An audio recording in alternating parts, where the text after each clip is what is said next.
Good evening, ladies and gentlemen, and welcome to Outside View Scandals. I'm your host, and if you're watching this, it means you've survived another 7 days of human history. Congratulations. Give yourselves a hand.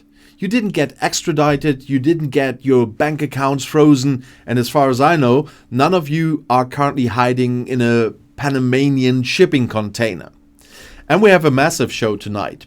The world has decided that 2026 should be the year we finally stop pretending to be civilized. We've got 10 countries, 10 scandals, and enough moral bankruptcy to make a hedge fund manager blush. And we're coming to you from Germany, the land where a scandal usually means someone forgot to sort their plastics or, God forbid, the train arrived 5 minutes early. But even here, things are getting spicy. So let's dive into the bin. And let's start right here at home with our Chancellor Friedrich Merz. You remember him? The man who looks like he was carved out of a very expensive piece of mahogany and then taught how to say austerity. Well, the big scandal this week is the Special Fund for Infrastructure and Climate. 500 billion euros, that's a 5 followed by enough zeros to make your eyes bleed. And the problem? His own economic advisors are now saying the fund has zero compliance mechanisms. In German, that translates to, well, we've got a giant pile of cash and we are throwing it at things until the noise stops here. But Merz promised us he'd be the manager of Germany. Well, it turns out he's managing it like a 19-year-old with his first credit card. 76% of Germans now disapprove of him. And that's a lower rating than lukewarm coffee. And even the opposition is confused. The Social Democrats is in the coalition looking like the spouse who found a lipstick stain on a collar but stays because they like the house. And Merz is trying to Merzify the budget, but right now the only thing he successfully Merzified is the public's blood pressure. Moving across the pond to the United States, where the Epstein files are the gift that keeps on giving, if that gift is a box of radioactive scorpions. Just a few days ago, Senator Ron Wyden dropped a bomb. He's expanding the probe into the Bank of New York Mellon. And it turns out Epstein moved $378 million through 270 wire transfers. And the bank just didn't notice. Oh look, another 40 million for tropical island maintenance. Seems legit. Let's go to lunch. And meanwhile, the Department of Justice is sitting on 5.2 million documents. They've released 12,000. That's like trying to drain the Atlantic Ocean with a cocktail straw. And the scandal here isn't just what Epstein did. It's that the system is currently treating these files like a teenager treats their browser history when their parents walk in. Nothing to see here, just banking. Now to Cyprus. Beautiful beaches, tax havens, and dead Russian diplomats. Last week's Wednesday, Alexei Panov, a Russian diplomat and alleged GRU spy, was found dead in an unnatural self-unaliving. The Russian embassy refused to hand over the note or let local police see any of the crime scene. Because nothing says we have nothing to hide like stay away from the body and don't read the letter. But wait, there's more. The Cypriot president's chief of staff just resigned because a video leaked showing him allegedly offering investors access to the leader in exchange for cash. It's like House of Cards, but with more halloumi. Cyprus just took over the EU presidency, and they are doing it with one hand on the gavel and the other hand firmly in someone's pocket. And in India, cricket isn't a sport, it's a religion. And last week, the high priest, the BCCI, decided to play God. They forced the Kolkata Knight Riders to release their star Bangladeshi bowler Mustafizur Rahman, citing vague external developments. And translation, India and Bangladesh are having a political spat, so the cricketers have to suffer. It's the ultimate petty move. Imagine if Germany banned French wine because we didn't like a Macron tweet. People would be rioting. But in India, it's a full-blown scandal of sporting apartheid. Shashi Tharoor is calling it out, but the BCCI is basically the final boss of Indian society. You don't argue with them, you just hope they don't ban your favorite brand of tea next.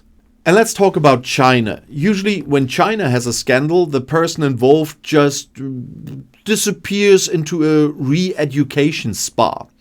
But last week, the Chinese ambassador to Canada published a piece gloating about the devastating blow to the 4 criminal clans in Myanmar. These guys were running cross-border gambling and telefraud empires.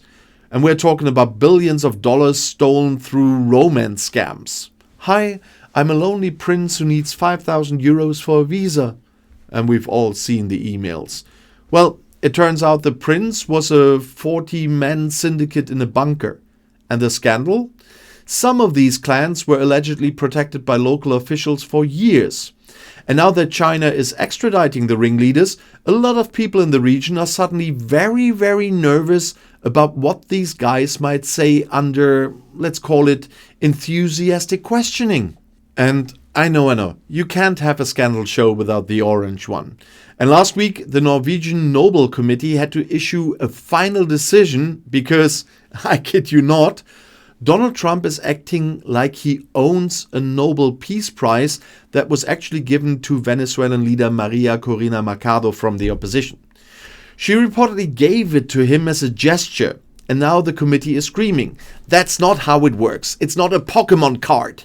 And Trump is out there trying to name streets after himself and claiming he's the peace president, while the committee is trying to explain that you can't just transfer a Nobel Prize via a handshake and a tweet. It's the most high-stakes finders keepers in human history. And now to Sweden, the land of ABBA, IKEA, and now fake music. The song that topped the Swedish Spotify charts this week was just ruled ineligible. And why? Because it was entirely AI generated, and the artist didn't exist. The industry is in a panic. This is a massive scandal because it proves that we, the listeners, are so basic that a series of algorithms can write a banger better than any human. And the Swedish Music Board is calling it cultural fraud. Well, I call it efficiency. Why pay a drummer to throw a TV out of a hotel window when a computer can just simulate the sound of breaking glass for free? And in the UK, TikTok is under fire. Sect workers have launched a massive legal action claiming union busting. Apparently, the company that encouraged you to dance like a maniac for 15 seconds doesn't actually like it when its employees dance to the tune of fair wages. And this is a huge scandal in London right now. Mayor Sadiq Khan is urging ministers to act against the colossal impact of AI on jobs. And basically, TikTok is trying to replace human moderators with AI that can't tell the difference between a satire video and a crime scene. It's the Silicon Valley versus the working class showdown, and the working class is currently winning the lawyer up round. And the next one is darker. In Iran, the streets of Tehran are eerily empty, according to reports from a few days ago. The government claims there are no executions, but at least 15 students and protesters were snatched off the streets in a silent purge. And the scandal here is the international community's silence. While we are debating if a Nobel Prize can be traded for a steak, the Iranian regime is quietly disappearing its brightest minds to stop an economic protest. It's a chilling reminder that while some scandals are about money or egos, others are about survival. And finally, the scandal that covers the whole world like a layer of toxic sludge. Elon Musk's Grok AI. California's Attorney General is now investigating because Grok was making it too easy to create sexualized deepfakes of real people. The mother of one of Musk's own children is even suing. Musk had a humiliating backdown a few days ago, promising to block the tool from creating these images. And it's the classic Musk style. Create a tool that just breaks everything.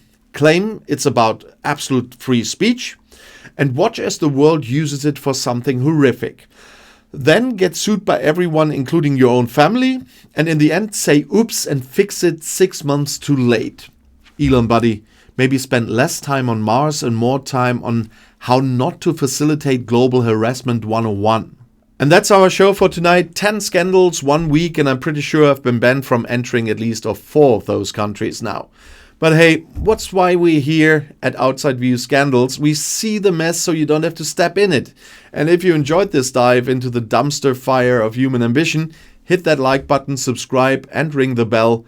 Unless you are a billionaire's lawyer, in which case, please just ignore this video entirely.